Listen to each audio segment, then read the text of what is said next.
People were very excited about our next guest. We tweeted out that we're going to have Charlie Davies on the show tonight, and he joins us right now here on 98.5 The Sports Hub. Charlie, you're on with Joe, Murray, and Skaz. How are you? I'm doing fantastic. Thanks for having me on. Well, listen, I know you're doing your CBS Sports thing. I hear you on all the Revs broadcasts. I hear you on the soccer show with DJ Bean, man. So, I've been listening to you for a long time. I love your story, man.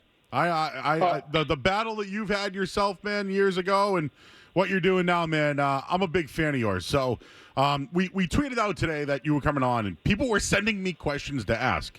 So I wanted to lead with this one. This is something I've been brewing. The Revs have a 9-game unbeaten streak. That's a good thing to me, but some people think that it's a tired act, or maybe they're not playing to the talent of a 9-game unbeaten streak. What are your thoughts when you hear that, and what should be the pushback to people who are like, I'm sick of hearing it's a 9-game unbeaten streak? Well, I would say for anybody who's watched the Revs for a long time, 9 games is a good run. Of course, this isn't the part of the season where you want a 9-game unbeaten run.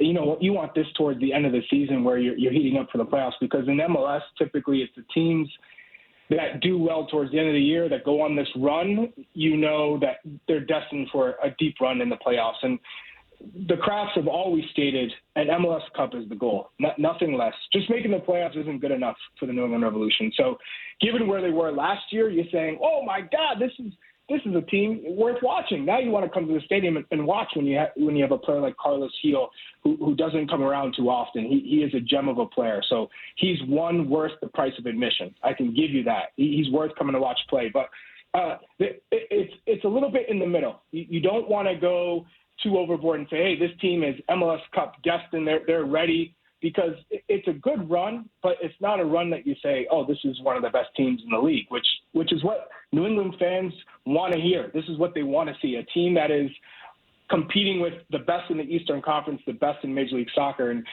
I think they're a few pieces away. Now, given that, this is a good run. They're 10th place in the East with 2 games in hand. This is a team that I think has really went from rock bottom to start this year, where I think people are questioning, is Caleb Porter the right guy? Maybe he's looking over his shoulder and starting to feel the pressure, to making a drastic change in their formation, the way that they play on April 12th.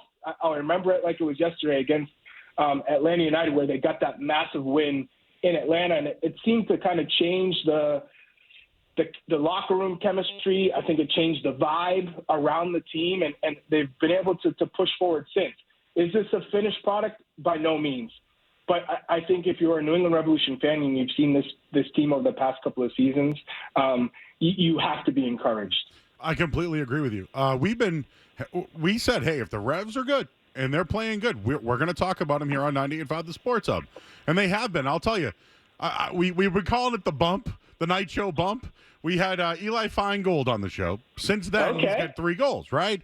We had the goalie, Ivicic, last week. I mean, this guy's pitching shutouts and clean slates. You know what I'm saying? It's like, so Charlie, you might get the bump now too, but I agree with you. I can't remember a time where we've been like, hey, Adam, who can we get on the show from the Revs tonight? Because I do think they are exciting, and the game of soccer is just exciting in general, but MLS. I watch some of the games, on the app. I'm watching I'm watching everywhere.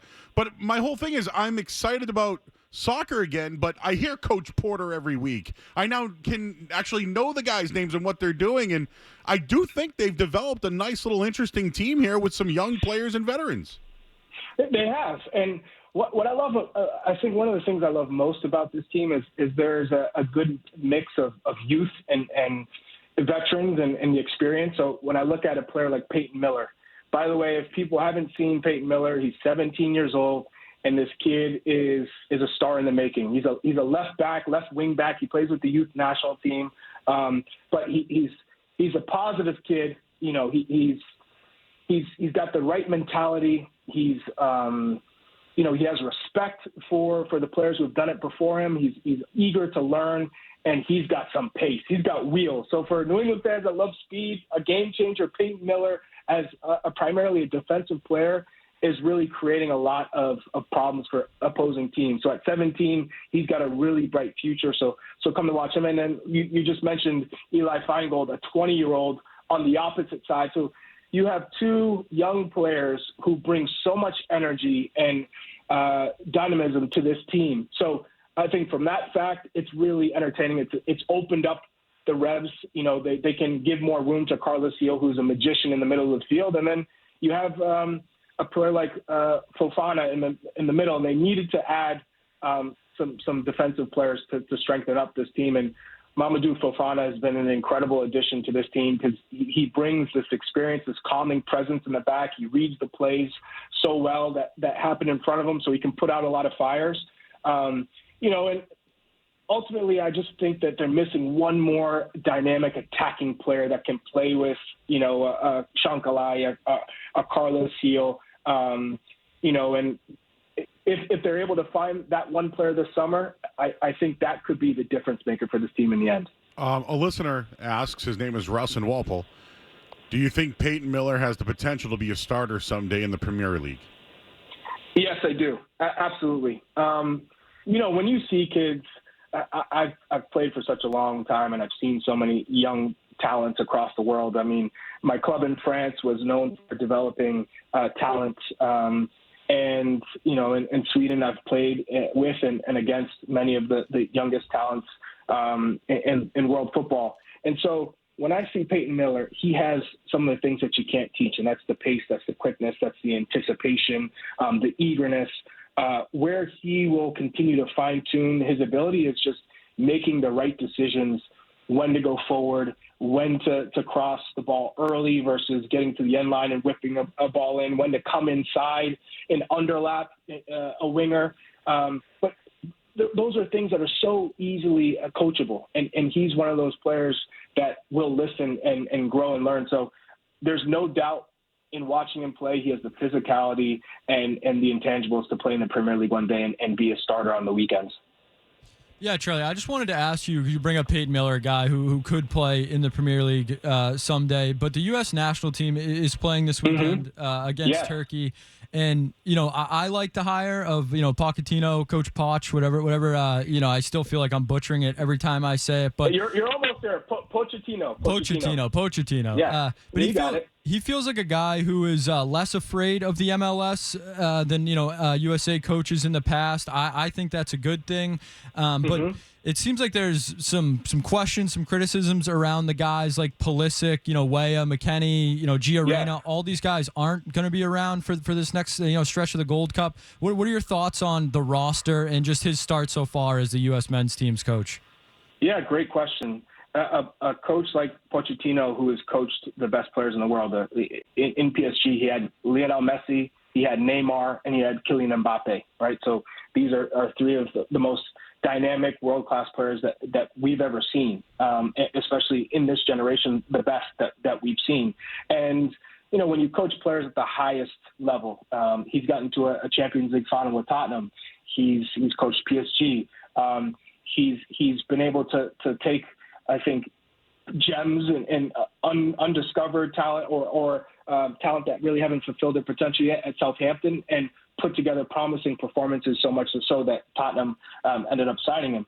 I think when he came into this job, it's one of those, I wish I had more time, and I think we all wish he had more time. The fact of the matter is he has 1 year to get this team ready. And like you said, he doesn't care where you play. There's no MLS stigma with him. It's whoever has the right mentality, whoever's going to add to this group. And one of those players playing this weekend who I think stock has rose through the roof is Diego Luna. And we've seen him with Real Salt Lake, you know, taking steady steps forward to become this game-changing player, a player who can produce. And he has 8 goals already on the season and 4 assists with Real Salt Lake. The next guy on his team has 1 goal. So this is a young player with a lot on his shoulders already at the club level. And then in his one of his first appearances for the U.S. men's national team, he gets his nose busted. It is absolutely gushing blood. They take him off. The trainer, I think, is telling him, hey, let's take a substitution. Let's get you off. Your nose is still dripping. And he's telling the coach and the trainer, get me back on the pitch. I want to play. Are you kidding me? I'm not coming off the field. He goes back on the field. He can barely see with his eyes flooded with tears from the nose, and he gets an assist. He won his spot right there. Pochettino spoke about it glowingly, about the mentality. It's not so much, oh, I'm playing hurt, I got a scar, and I'm gonna scratch and crawl my way onto the pitch. It's just the mentality of, I got this one opportunity, I'm not letting it slip. I'm going to show the coach, I'm going to show the team, I'm going to show the country what it means to represent the United States men's national team. And he wants that to rub off across all the players, from the MLS player to the Christian Pulisics of the world. And so that's what we're hoping to see from here on out. And I'll be there Saturday in Hartford. I'm really looking forward to it. I'm bringing my family. So I'm optimistic that Pochettino will reach this group, because it's not so much teaching these guys as it is, I need to get the right mentality, the effort, and putting the right group of players together to get the most out of them. So that's his job, and he's got a lot of work to do from now till next summer. So it sounds like you're not as concerned as, the internet loves to freak out about everything, but you're not as concerned of those guys missing out on these games, Pulisic, Dest, those kind of guys not being around the team right now. No, well, we would all love to have the team full strength right now.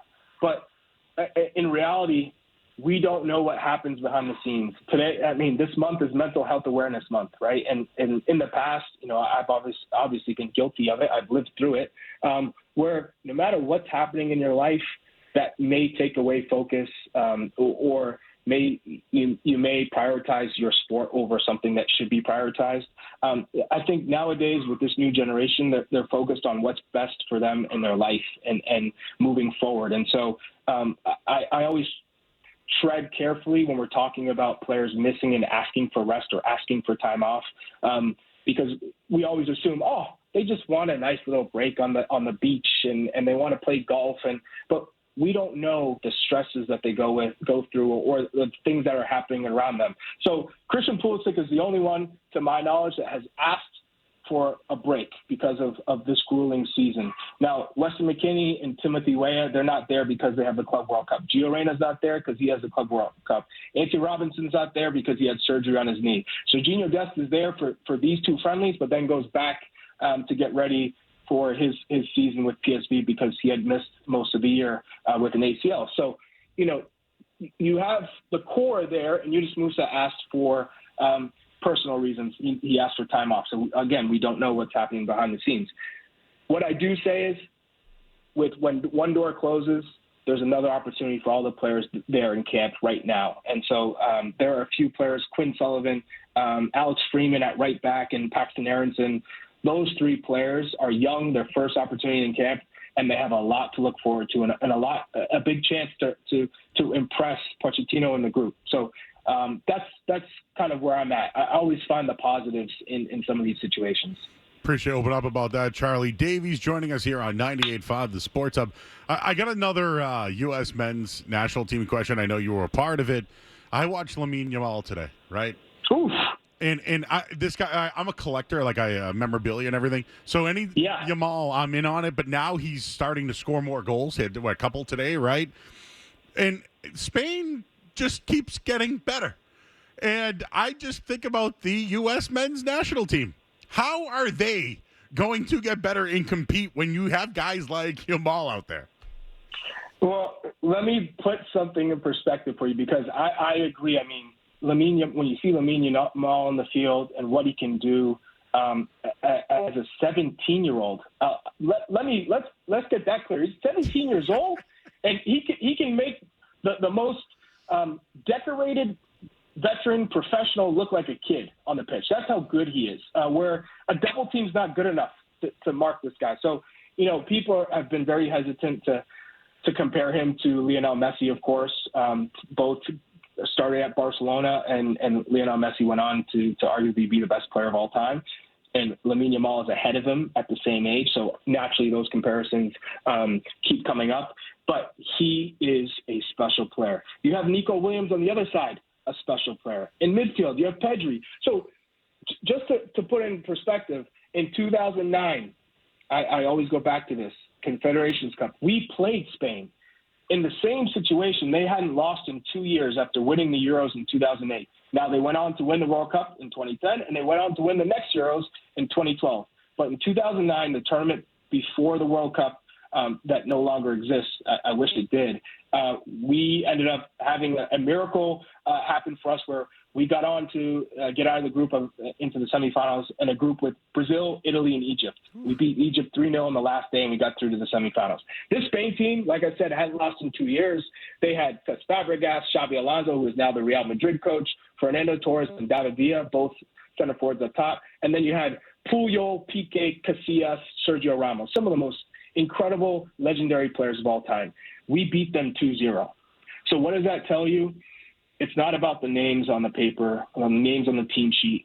It's about how you execute a game plan and how everyone has to work together. And we've seen it with, Team USA versus Russia in the Olympics, the ice hockey, the miracle on ice, right? The best team doesn't always win. The team with the most talent doesn't always win, especially in a World Cup when you have a whole country behind you and you're using that as motivation.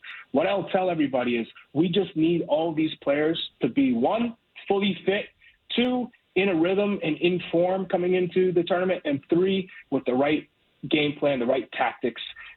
Pochettino has to make the right substitutions, has to make in-game management to tweak lineups and formations. And if that happens, if we can check the box, there's no telling what this team can't do in the World Cup. So that's my thing. I'm with you. This Spain team is so special. And you look on the other side today against France, it was a 5-4 game, right? It was 4-0 to begin with. And the other side had Desiree Doué, who just won a Champions League with PSG, Olise, who was just incredible with Bayern Munich this season. The other side is Dembele, who just won a Champions League with PSG, and Mbappe up top. So how are you supposed to stop that as well? So the game ended 5-4. You look at the U.S. men's national team, a keeper, starting goalie who was on the bench all year, and Matt Turner, obviously a former New England Revolution player, was very good in the World Cup in 2022. I think to a lot of people's surprise, given he wasn't a starter at Arsenal. But since then has just been bench-ridden, who looked very shaky in the last Nations League match with Panama and Canada for that instance. So you're saying, oh man, this isn't good when your keeper is not playing, and then your back line is very young and inexperienced. How are they supposed to stop a Spain or a France, right?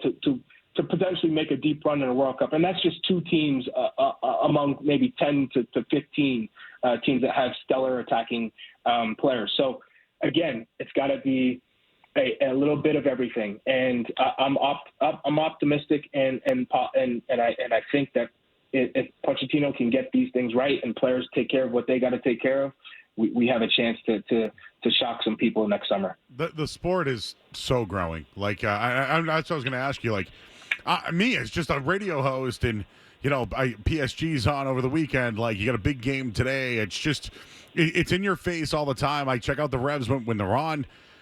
But do you feel the game is growing faster, better? Is the game better now than maybe when you played? Like, what are your thoughts on the rise of just football in general? Guys, let me tell you something. I grew up in Manchester, New Hampshire, all right? That's all I got to say. I grew up in Manchester, New Hampshire. I didn't see a professional game until my 8th birthday, and it happened to be the World Cup. And I'm so very fortunate that my dad's coworker was like, hey, I got some tickets. You want them? And just handed them over to my dad. And it was South Korea versus Bolivia. I remember it like it was yesterday. And I was so moved by the fandom, the supporters, the face paint, the waves, the tailgating. The game was 0-0.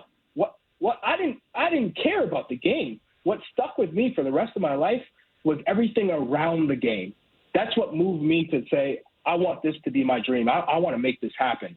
So to go from no one playing soccer in my neighborhood to never seeing it on TV, to then seeing the Revolution born in '96 and getting the opportunity to go to a couple games here and there, for birthdays or friends would invite me here and there, to seeing every day you can go on YouTube. By the way, I didn't even have internet. Then we had dial-up internet. There was no YouTube clips. Yep. kids can have access through their iPads, through YouTube, through all the NBC Sport Premier League games. CBS gives you soccer up the wazoo. They have a whole Golazo Network channel dedicated to soccer 24 hours a day, which I'm grateful to be a part of and grateful that I got to help build that. But it is remarkable where the sport is today. And the kids, the talent that I'm coaching right now at the U9 level. In the fall, it'll be U10. I'm getting the opportunity to have 2 camps with the Revolution this summer. So for everybody listening, if you have kids from the ages 8 to 16, it's a finishing camp. We have goalkeepers. We have, again, anybody can score goals. So defenders to midfielders to strikers. But we're learning how to score goals June 30th to July 3rd and August 4th to August 7th.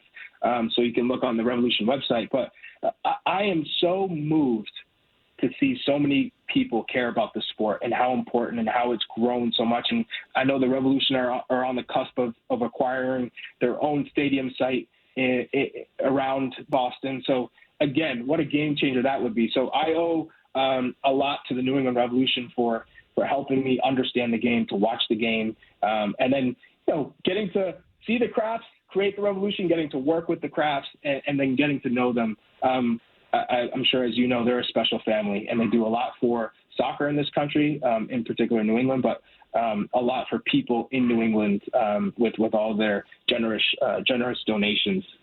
So again, I'm a very fortunate person to be where I am today, and I'd be remiss if I didn't thank everyone in New England who has helped me along the way and has helped the game along the way. Well, you're also legend Charlie Davies now.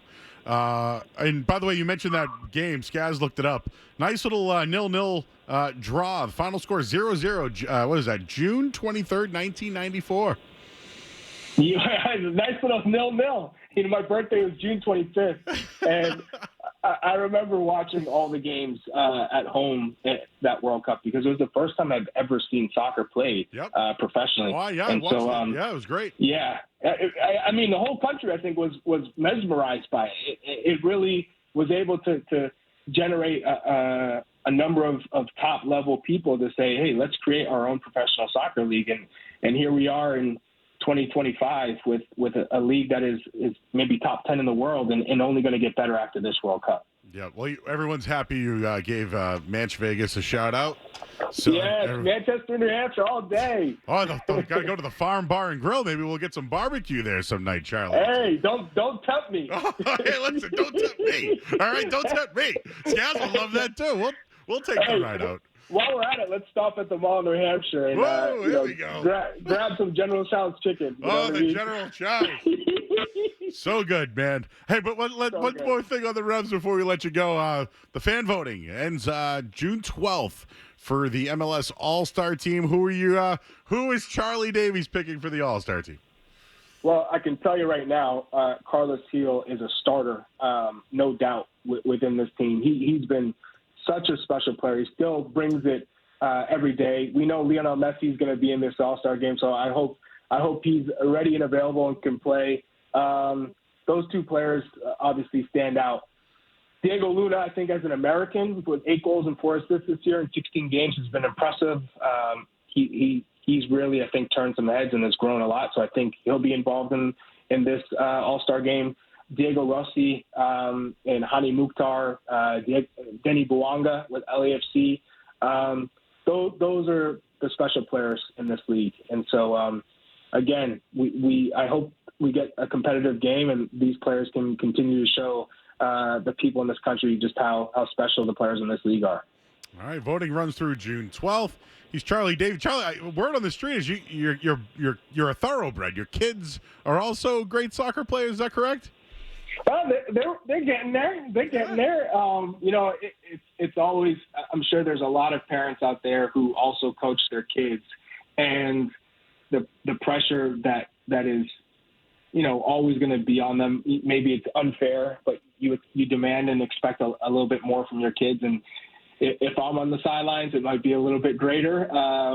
And so I think they've done a really good job of balancing that pressure and still finding the enjoyment of the game. I'm always conscious that you got to make sure it's fun. You have to make sure it's fun. Otherwise, kids burn out. And so they're little soccer players and little lacrosse players. They play with Massachusetts. So I'm sure there's a lot of lacrosse families listening, and Massachusetts has been an incredible program for my kids. So I'm all in on Lax right now, even though I don't quite fully understand it. Well, he's Charlie Davies. He's a Revs legend. You can hear him on the call of the games, and of course with DJ Bean on the Saturday show here on 98.5 The Sports Hub. If you're kicking around at night in Manch Vegas, just put on 98.5 The Sports Hub. You'll hear myself and Skaz talking about food and other things, and love talking soccer with you, Charlie. Great story, my man. Hey, thank you. Thanks for having me on. Anytime, by the way, anytime. If there's Revs players are slacking, don't be afraid to give me a call. Yeah, you got it. Maybe we will take that trip to Manch Vegas someday. That'd be fun. And the casino. And that General Chow, we got to grab that, too.